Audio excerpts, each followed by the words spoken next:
Velina me ke aloha. I'm Keawe'aimoku Kaholokula, Professor and Chair for the Department of Native Hawaiian Health at the John A. Burns School of Medicine. I am a clinical health psychologist and behavioral scientist who helps people and communities work towards healthier lifestyles. And today we'll be talking about health promoting strategies, the importance of staying active. The first thing I want to do is share with you a little bit about what we know of people who actually live long and healthy. And centenarians are a great example, people who live to be 100 and older. And there's you might have heard of the Blue Zones. It's actually a book as well as a kind of a study that was done looking at places across the US and across the world where people tend to have a longer lifespan. People who are making it to 100 live in environments where they are regularly nudged into physical activity. Here's some example of the Blue Zone areas. One is Loma Linda, California, Sardinia, Italy, and Okinawa, Japan. And you can see there in the middle where the common areas are, what you'll notice is physical activity is right up there with the other top areas such as nutrition and so forth. So we're going to focus in on physical activity. It's one of those things that doesn't require too much money. It's things that we should be doing naturally, and it's things you can do well into your older age, and despite your physical limitations, there's always a way to be physically active. Let's first start with the consequences of not being active, especially for aging. Being inactive can be risky. Some older adults are reluctant to exercise. Sometimes they think it's too hard. It may cause more harm. They may get hurt or more pain. Or they may say, I don't have the time or money to join a gym. But we're going to change the way you think about physical activity. You do not have to join a gym. You don't have to have special equipment. All you need is to probably get outdoors or even indoors, find ways and things around your house to just move. And we're going to talk a bit about that in some examples. Studies also show that taking it easy is actually risky. Sometimes people, especially younger people, might say, well, I want to take it easy. I worked all day, I want to come home and just relax.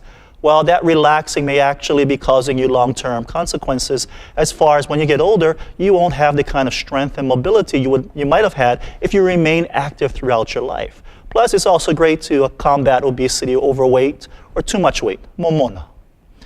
Aging alone cannot be blamed for decrease in physical functioning. It's usually an inactive lifestyle that contributes to how we age and how well we age and how physically we are active and physically functional we are in older age. So inactivity is really the culprit. According to the US Surgeon General's report, inactive people are 2 times more likely to develop heart disease as those who are more active. Inactivity leads to overweight, which leads to diabetes and heart disease. Physical inactivity can lead to more doctor visits, for example, more hospitalizations, and more use of medicines for a variety of illnesses. Staying physically active and exercising regularly can help prevent or delay many diseases and disabilities. For example, inactivity, or activity rather, can actually combat excess body weight, overweight or obesity. Overweight and obesity are risk factors for diabetes, heart disease, and stroke. Exercise helps people with high blood pressure, balance problems, or difficulty walking, which is problems usually associated with older age. But if we remain active, we can actually combat those problems. To give you an example of just a simple thing to address high blood pressure, for example, we actually did a study using Hula, the traditional dance of Hawaii. We used Hula to actually help people with hypertension to better manage their hypertension. What we found with our Hula intervention was that by engaging in Hula, which is an everyday activity you can find in your communities, where you live, there's Hula Hello everywhere on this island, we found that people who have hypertension can better manage their hypertension by engaging in this type of physical activity. Physical activity also helps us to manage stress, manage our mood. In fact, it's nature's antidepressant. We don't need medication.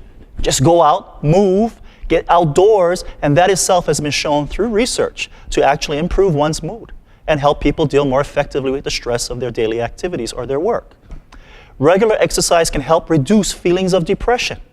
Exercise can improve or maintain some aspects of cognitive functioning, such as your ability to shift quickly between tasks, plan an activity, and ignore irrelevant information. Wouldn't that be good? Just ignore irrelevant information and people. So get out, be active, and you can ignore all that. What's the difference between physical activity and exercise? Well, physical activities are activities that get your body moving. such as gardening, walking the dog, or even taking the stairs versus the elevators. Exercise is a form of physical activity that is specifically planned, structured, and repetitive, such as weight training, Tai Chi, or an aerobics class.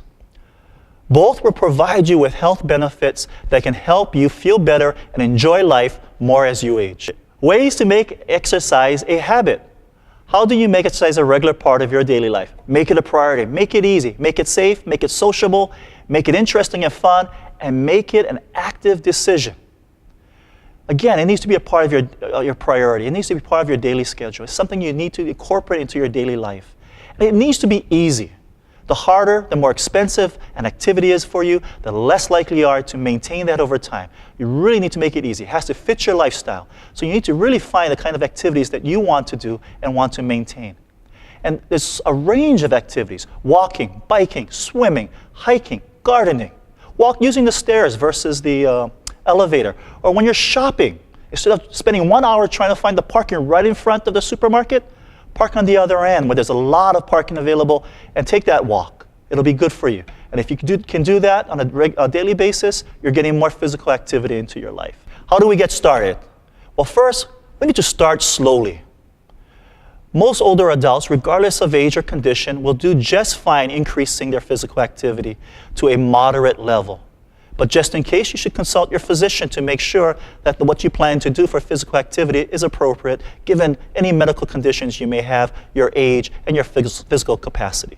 So check with your doctor. I want to end with a quote from Hippocrates, which really illustrates that to be healthy, it's a very simple formula. And the quote goes like this: if we could give every individual the right amount of nourishment and exercise, not too little and not too much, we would have found the safest way to health. This is Keawe'aimoku Kaholokula saying, get active.